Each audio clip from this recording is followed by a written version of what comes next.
Ah, Romanticism, our old, over-emotional, candlelit friend. We prance through flowery meadows of poetic yearning and heart-fluttering delusion.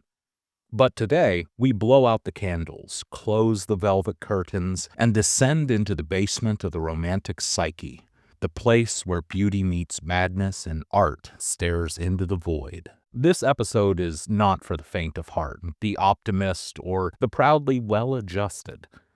We're talking death, decay, obsession, sublime terror, and the poetic equivalent of scrolling through existential memes at 3 a.m. Romanticism had a shadow, and today, we're dancing in it.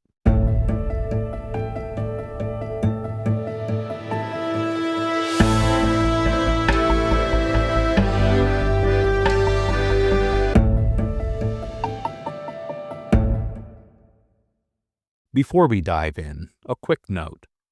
Some of the poems featured in this episode are so long, you could probably age a cheese wheel before getting through them all. So, we're using excerpts, lovingly selected bite-sized chunks that will pack a poetic punch. Trust us, your ears and your calendar will thank you.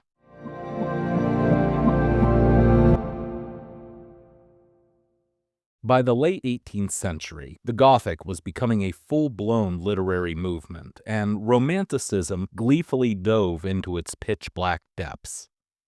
Think decaying castles, stormy landscapes, Byronic anti-heroes, and that delicious blend of fear and awe known as sublime. Let's kick things off with a poem by Charlotte Dacre, a Gothic novelist and poet often overshadowed by her male contemporaries. Her poem, The Confession, is a raw glimpse into a female psyche unraveling under guilt and desire. I sinned, but not in thought nor word nor deed, yet in my soul there lurked a wish unholy. My virtue fled, my heart refused to plead, though reason whispered with her counsel slowly. I saw him, and I knew he was not mine. I spoke not, but I looked. 'Twas very wrong.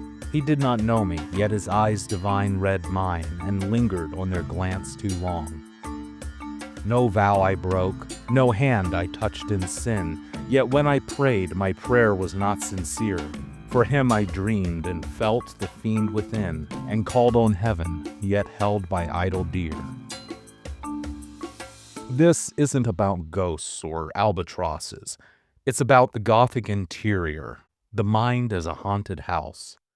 It's the kind of darkness you carry with you quietly beneath the folds of respectability. The true horror, knowing your own capacity for destruction. Dacre's speaker is consumed not by action but by thought, precisely the kind of introspective guilt and moral ambiguity that Romanticism made fashionable. The poem explores unacted desire as its own form of sin, a quietly devastating form of emotional rot. This inward collapse is the real horror, self-awareness without resolution, guilt without redemption. Romanticism peeled back the wallpaper of politeness and pointed to the rot underneath, and then, like a proper drama queen, it wept beautifully in the candlelight.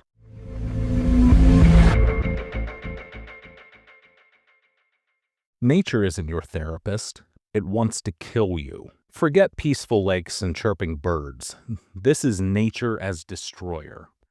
The Romantics worshipped the raw, terrifying power of the natural world because it reminded them that they were small, mortal, and profoundly insignificant. Let's give the spotlight to James Thomson, whose massive poem *The Seasons* prefigured the Romantic obsession with wild natural forces.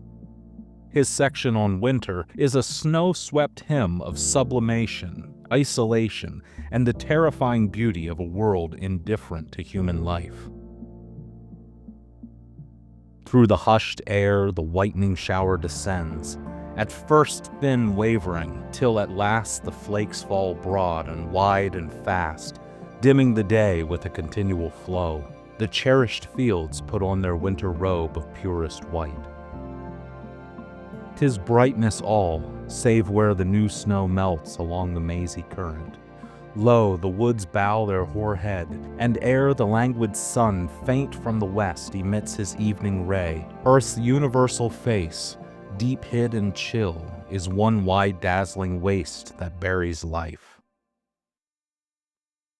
This is not the forest bathing of your wellness influencer's TikTok.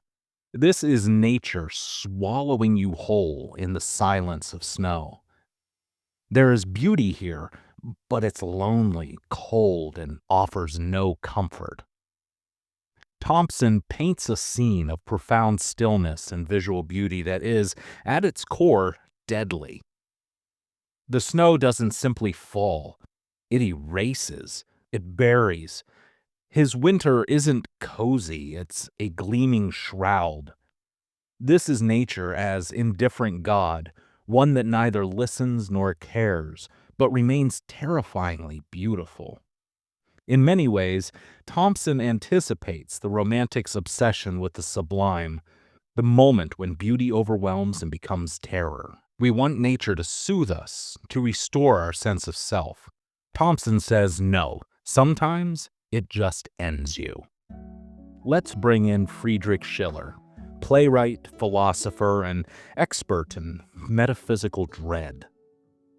His poem, The Gods of Greece, laments the rise of rationality and the spiritual bankruptcy it left in its wake. It's part theology and part panic attack.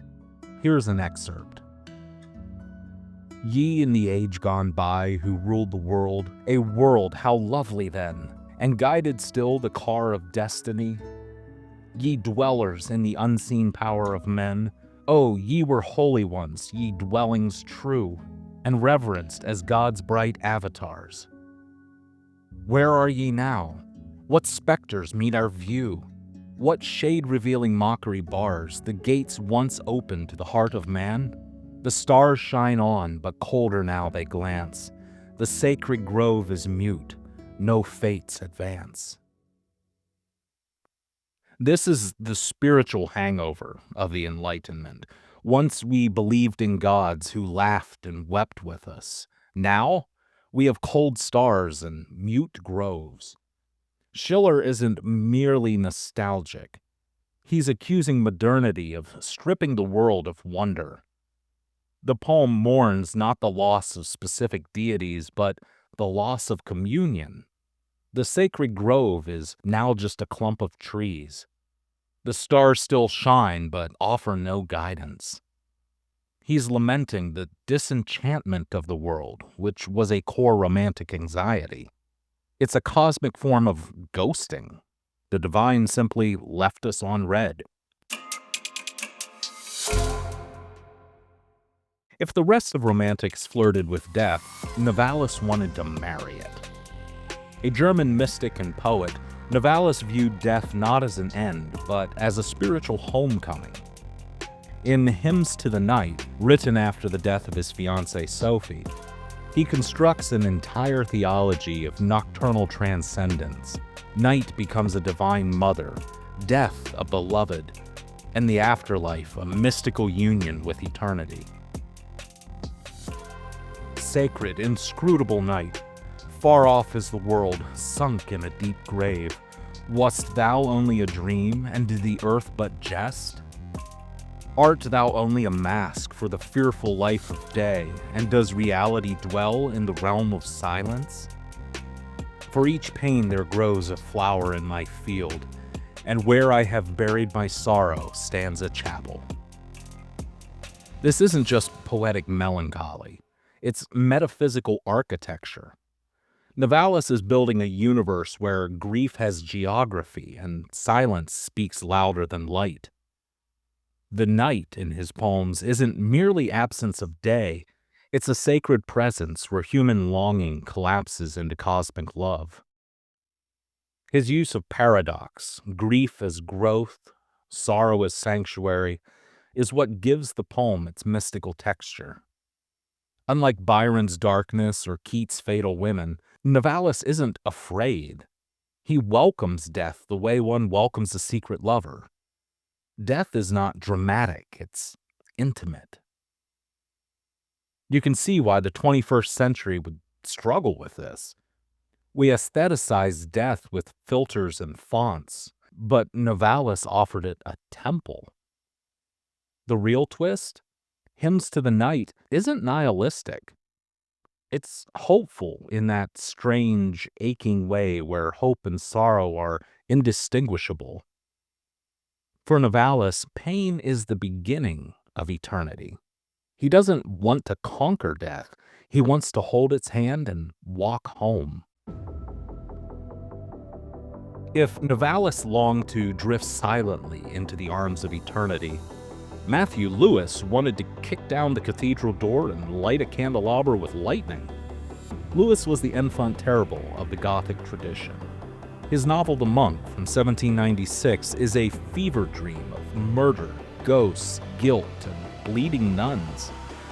It reads like a hallucination scribbled in a candlelit panic and became an overnight scandal and sensation. But Lewis also dabbled in poetry. His verses aren't subtle, they are full-throttle Gothic melodrama. Let's look at his poem The Fragment, a short burst of cosmic yearning and haunted loneliness. "'Tis midnight on the mountains brown, the cold round moon shines deeply down. Blue roll the waters, blue the sky, spreads like an ocean hung on high, bespangled with those isles of light, so wildly, spiritually bright. Whoever gazed upon this shining and turned to earth without repining, nor wished for wings to flee away and mix with their eternal ray? The waves on either shore lay there, calm, clear, and azure as the air, and scarce their foam the pebbles shook, but murmured meekly as the brook. Along the wilderness I roam, the nurse of man's abandoned home. By night, living ghost I tread, o'er the dull waste of ashes dead, lost in a desert without end, where no beginning, no end can blend." Here we have Romanticism going full goth opera. The speaker isn't just alone, he's cosmically abandoned. Midnight becomes a sacred hour of ruin, and even the stars feel like judgment. Lewis's poetic voice leans into excess. Spiritual longing curdles into despair. Beauty turns sickly sweet. And like many Gothic creators, he fixates on the body and its betrayals, decay, desire, damnation. What's fascinating about Lewis isn't just his content. It's his refusal to be tasteful. Where Wordsworth meditated on daffodils, Lewis gave you bleeding statues. Where Novalis built mystical silence, Lewis screamed into the abyss. His work anticipates horror tropes we now take for granted. The tormented priest, the forbidden chamber, the punishment of desire. The Monk gave us the blueprint for desirable doom, and the Fragment distills that ethos in miniature. You could argue Lewis was the first writer to say, let's make this creepy and also kinda hot. And culture loved it, and still does. So what do a guilt-ridden Victorian woman, a snowblind seasonal poet, a disillusioned German philosopher, a death-obsessed mystic, and a scandal-loving chaos goblin have in common? Us. Modern culture is soaked in romantic residue. We've just rebranded it with better fonts and worse attention spans. We still crave transcendence. We still romanticize the broken. We just do it with Spotify playlists called Existential Indie Autumn and TikTok therapy sessions filmed with ring lights. Take the aestheticization of sadness. In the Romantic era, you wrote sonnets in graveyards and waxed poetic about moonlight and sorrow. Today, we caption crying selfies with "healing isn't linear" and monetize our breakdowns on social media. Romanticism said, suffering makes you deeper. Culture today says, suffering makes you marketable. We haven't moved past the death worship or the fascination with emotional collapse.